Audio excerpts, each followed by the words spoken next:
Hello বন্ধুরা, আমি অনু update with অনু চ্যানেলে তোমাদের স্বাগত। আমি চলে এসেছি কথা সিরিয়ালের আপডেট নিয়ে। কথা সিরিয়ালে তো দেখা যাচ্ছে যে সিমরান আবার ফেসে যাচ্ছে, অঙ্কিত নির্দোষ প্রমাণিত হচ্ছে। কিন্তু কিভাবে সেটা দেখতে হলে স্কিপ না করে পুরো ভিডিওটা দেখতে থাকো। কি হয় না, কথা বলে যে সোশ্যাল মিডিয়ার উপর ভরসা করে তো অঙ্কিতকে অ্যারেস্ট করা যাবে না, সিমরানকে লিখিত অভিযোগ দায়ের করতে হবে। তাই সিমরানকে ডেকে পাঠানো হোক। সিমরানকে ফোনে পায় না, তাই সিমরানের বাবাকে ফোনে সমস্ত কিছু জানায় পুলিশ।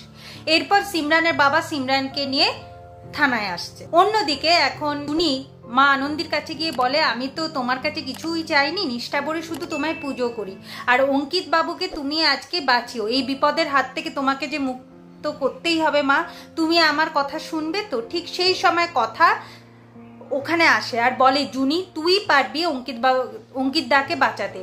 তোর বিপদের সময় কিন্তু অঙ্কিত দা তোর পাশে ছিল, প্রান্তিকের হাত থেকে তোকে বাঁচিয়েছে, ওই ভয় থেকে তোকে বার করেছে। তুই দাঁড়াবি না এই বিপদে অঙ্কিত দার পাশে? তোর তো উচিত দাঁড়ানো। অঙ্কিত দার শুধুমাত্র তোর কথাই ভাবছে। ওর এত বড় ক্ষতি হয়ে যাওয়ার পরও সে শুধু জুনির কথা বলছে। তোর উচিত না এই সময় অঙ্কিত দার পাশে থাকা? জুনি এরপর যেতে রাজি হয়। জুনি এরপর ইনস্টিটিউটে আসে আর মিডিয়ার লোকদের বলে যে অঙ্কিত বাবু এই কাজটা করেনি। আমি তো বেশিক্ষণ অঙ্কিত বাবুর সাথে থাকি, আমি অঙ্কিত বাবুকে খুব ভালো করে চিনি, এই কাজটা ওনার দ্বারা করা সম্ভব না। এটা যে বলেছে তার কাছ থেকেই জানবেন, আর খুব তাড়াতাড়ি প্রমাণ হয়ে যাবে যে অঙ্কিত বাবু এই কাজটা করেনি। কারণ আমার অনেক বড় বিপদের হাত থেকে অঙ্কিত বাবুই আমাকে বাঁচিয়েছে।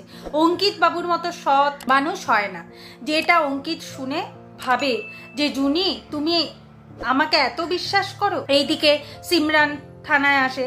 এরপর সিমরানকে লিখিত অভিযোগ দায়ের করতে বলে, আর বলে কবে করেছে, কি কি করেছে বলতে। কবে করেছে যে দিনটার কথা বলে, সেই দিনে অঙ্কিত আর জুনি শিমুলপুরায় ছিল বৈশাখী মেলায়। তাহলে কখন করলো? সিমরান তো নিজের জালে নিজেই ফেসে গেল, আর তো কিছু বলতে পারছে না। এখন সিমরানের বাবার মাথায় হাত, যে যদি গুহ পরিবারের লোকেরা সিমরানের বিরুদ্ধে কেস দায়ের করে তাহলে তো সিমরানের কেরিয়ার নষ্ট হয়ে যাবে। সিমরানকে বলতে থাকে কেন সে এটা করলো। সে কি একবারও তার বাবার ভাবলো না, নিজের কেরিয়ারের কথা ভাবলো না? তার বাবা তাকে কি এমন শিক্ষা দিয়েছে যে এই কাজ করলো? এখন সিমরানের হয়ে তার বাবা অঙ্কিতের কাছে ক্ষমা চাইতে যায়। কথা বলে, আপনি কেন ক্ষমা চাইছেন? আপনি তো কিছু করেননি, যে করেছে তাকে ক্ষমা চাইতে বল। এখন সিমরানের বাবা সিমরানকে বলে যে অঙ্কিতের কাছে ক্ষমা চাইতে। কিছুতেই সিমরান অঙ্কিতের কাছে ক্ষমা চায় না। তবে কথারা বলে সিমরানের কেরিয়ার তো নষ্ট করবে না, কিন্তু সিমরানকে ক্ষমা চাইতেই হবে। কিন্তু সেটা আর হয় না। এইদিকে বেরিয়ে মিডিয়ার লোকেদের সামনে কথা জানিয়ে দেয় যে অঙ্কিত গুহ নির্দোষ। সিমরান তো আর কিছুই করতে পারে না, সিমরান বেরিয়ে যায়। আর অঙ্কিত বলে যে আজকে কথা, জুনি আর তার বিগ ব্রো না থাকলে আজকে অঙ্কিত এই বিপদের হাত থেকে মুক্তই হতো না। অন্যদিকে চিত্রা ভাবছে যে সিমরান তাকে বাঁচিয়েছে ঠিক আছে, তাই বলে তার ছেলের ক্ষতি করবে সেটা কোনোভাবে চিত্রা মেনে নেবে না। এরপর অর্ণা বাড়ি ফিরে আসে। চিত্রা অর্ণার কাছ থেকে জানতে চায়, তার ছেলের সাথে কথা বলতে চায়। অঙ্কিত কোনো কথা না বলে নিজের রুমে চলে যায়। এখন এই সবের জন্য চিত্রা কথা জুনিকে দোষারোপ করতে থাকে।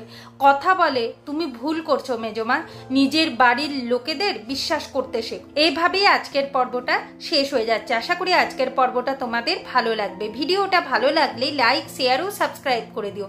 ভিডিওটা দেখবার জন্য অসংখ্য ধন্যবাদ।